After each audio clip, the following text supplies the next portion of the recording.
Alhamdulillah, Alhamdulillahirabbil alamin, arrahmanirrahim, maliki yaumiddin.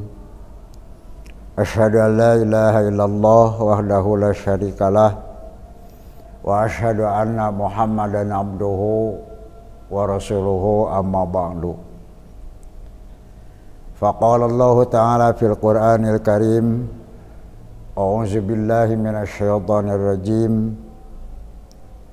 Alam ya'ni lillazina amanu an tahsya'a qulubuhum lidzikrillah wa ma nazala minal haqq. Al-ayah Al-Hadid ayat 16. Puji dan syukur kita panjatkan kepada Allah. Alhamdulillah kita dapat bersua kembali dalam kajian melalui Gram.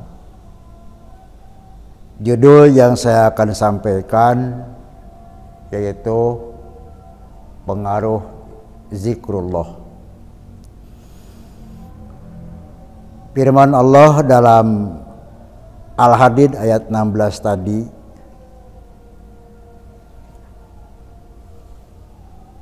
apakah belum waktunya bagi orang yang beriman agar hatinya khusyuk untuk mengingat Allah dan apa yang telah diturunkan dari kebenaran.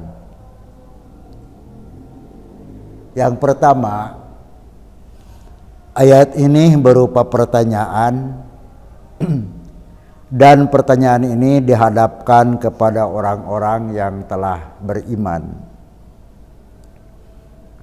Hendaklah terbukti pada sikap kita, terutama bahwa orang yang beriman itu hatinya harus selalu khusyuk kepada Allah Subhanahu wa ta'ala, sebagaimana dinyatakan dalam surah Al-Anfal ayat 2 yang artinya, sesungguhnya orang-orang yang beriman adalah mereka yang apabila disebut nama Allah gemetar hati mereka, dan jika dibacakan ayat-ayatnya bertambah kuatlah iman mereka.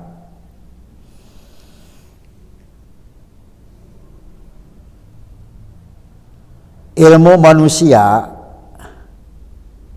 mungkin dapat bertambah satu demi satu, satu ayat demi satu ayat. Tetapi satu hal yang bisa lekas hilang dari manusia itu adalah khusyuk.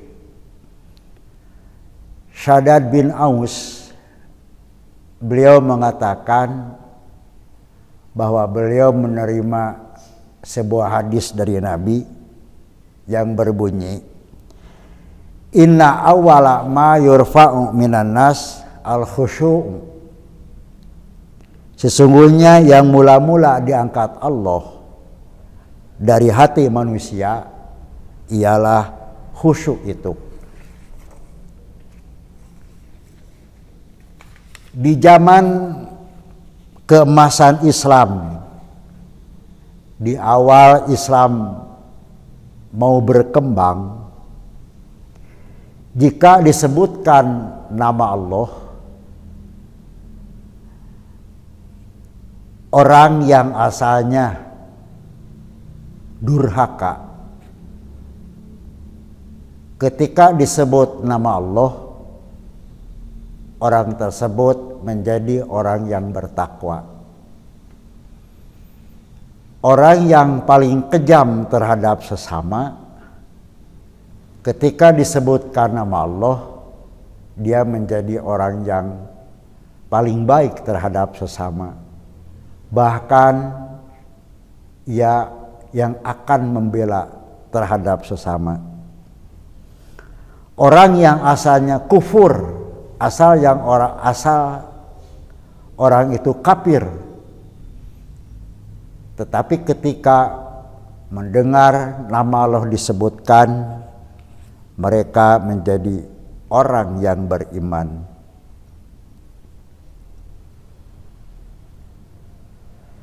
Da'sur, dia itu adalah seorang pemimpin Banu Sa'labah. Dia itu bukan rahaya, tapi seorang pemimpin, seorang yang berkuasa. Hendak membunuh Nabi Shallallahu Alaihi Wasallam, hendak membunuh Nabi Muhammad Shallallahu Alaihi Wasallam. Pedang sudah di leher. Lalu kata Da'sur, siapa yang akan menolong kamu wahai Muhammad dari perbuatan aku ini? Nabi menjawab dengan khusyuk, yang akan menolong aku adalah Allah. Ketika Da'sur mendengar nama Allah disebutkan oleh Nabi, hatinya gemetar. Bahkan pedangnya pun jatuh. Lalu diambil oleh Nabi, lalu dibalikan oleh Nabi kepada Da'sur sambil berkata, siapa yang akan menolong kamu dari perbuatan aku ini? Kata Nabi. Da'sur menjawab, tidak ada seorang pun yang akan menolong aku. Lalu Rasul memaafkan kesalahan Da'sur, dan pedangnya pun diberikan oleh Rasul kepada Da'sur. Lalu Da'sur pulang. Sesudah sampai, dia berkata kepada umatnya, berkata kepada kaumnya, saya barusan pulang dari orang yang paling mulia budi pekertinya. Saya baru pulang dari orang yang paling baik, yaitu Muhammad Sallallahu Alaihi Wasallam.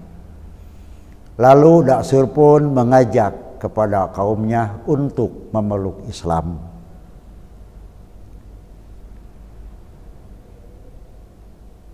Imam Al-Qurtubi mengatakan,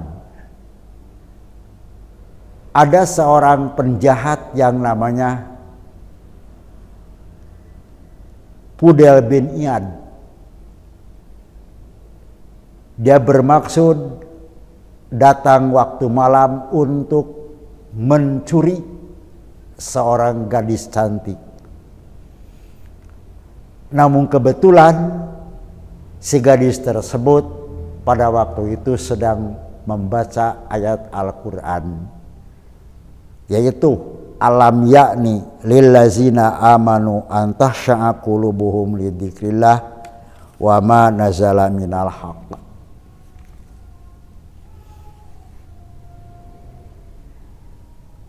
Umat Islam pada saat itu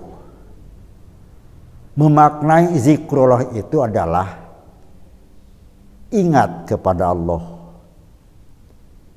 di mana saja, kapan saja, di saat berdiri, di saat duduk, dan di saat berbaring.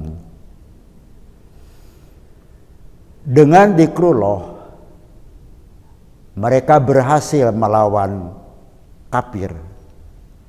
Dengan zikrullah mereka berpastabikul khairat, berlomba dalam mengerjakan kebaikan dan berlomba menjauhi segala apa yang dilarang oleh agama. Itu yang pertama. Kemudian yang kedua, wa ma nazala minal haq, dan apa-apa yang telah diturunkan dari kebenaran. Jika Rasulullah SAW menerangkan bahwa perempuan yang sudah dewasa wajib menutup auratnya. Lalu mereka pulang ke rumahnya. Kemudian horden yang dipasang di rumahnya dicabut, kemudian digunting, lalu dijadikan kerudung. Jika Rasulullah SAW mewajibkan atas kaum muslimin untuk bersedekah, untuk berinfak, apalagi berzakat, maka besoknya mereka pada datang ke pasar untuk menjadi kuli panggul dan hasilnya diinfakkan dan disedekahkan. Kalau kita bandingkan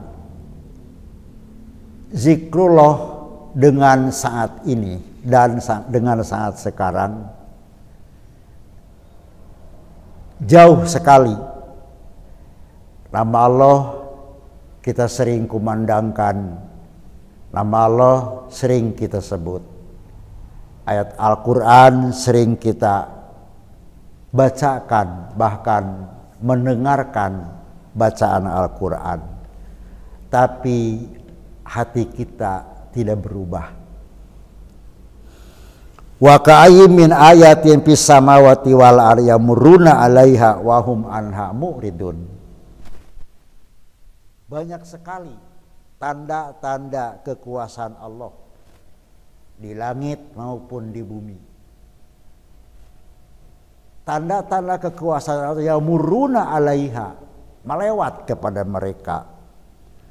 Wa hum anha mu'ridun, tapi mereka berpaling dari ayat-ayat tersebut. Ayat-ayat Allah itu ada yang menggembirakan, ada yang menakutkan, tapi mereka tidak terpengaruh hatinya. Wa ma yu'minu aksaruhum billahi illa wa hum musyrikun.